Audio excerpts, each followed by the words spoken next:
भेटलो. कोल्हापूर सांगली जिल्ह्यामध्ये एकतर पाण्याच्या तुटवड्यामुळे उपसाबंदी पाटबंधारे विभागानं लावलेली आहे. 2 दिवसाची उपसाबंदी आता 4 दिवसावर त्या ठिकाणी गेलेली आहे. दुसरा फेरासुद्धा शेतकऱ्याला मिळणार नाही अशी शेतकऱ्यांची अवस्था आहे. ऊन तर कडाक्याचं. आमचं म्हणणं काय यातलं, जानेवारी महिन्यात मुख्यमंत्र्यांनी सांगितलं की एल निनोचा प्रभाव या राज्यामध्ये होणार आहे, पाण्याचा तुटवडा होणार आहे.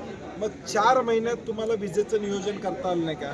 आता आम्हाला अधिकारी सांगतात कोयनेतलं पाणी संपलंय, 2000 मेगावॅट वीज जनरेशन कमी झाले, आम्ही त्या ठिकाणी वीज पुरवठा करू शकत नाही. मग 4 महिने सरकार झोपा काढत होतं का? जे सरकारचं निष्क्रिय धोरण त्याचा फटका शेतकऱ्याला त्या ठिकाणी बसतोय. आणि म्हणून आज 8 तास वीज देतो म्हणतात, ती 6 तास केली. 6 तासातले सुद्धा या ठिकाणी कंटिन्युअस वीज आम्हाला त्या ठिकाणी मिळत नाही. आमची मागणी काय, कायदा काय सांगतो, तुमची अर्धा तास वीज गेली तर पुढं वाढवून द्या. ते वाढवून देत नाहीत. आमचं म्हणणं तेच आहे. आणि म्हणून आमचा इशारा आहे महावितरणला की तुम्ही आता वीज वसुलीसाठी पारितोषिक मिळवलं या सर्कलनं, आता वीज वसुली नाही झाली म्हणून पारितोषिक तुम्हाला मिळेल. कारण की जर यामध्ये महावितरण आणि हे सुधारले नाहीत तर आम्ही पुढच्या काळामध्ये वीज बिल भरणार नाही ही भूमिका या ठिकाणी घेऊ.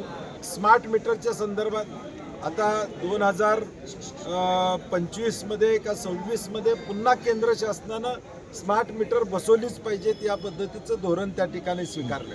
आमचा त्याला या ठिकाणी विरोध आहे. ही जबरदस्ती नको. माझी इच्छा असेल तर स्मार्ट मीटर त्या ठिकाणी बसवा अशी आमची भूमिका या ठिकाणी.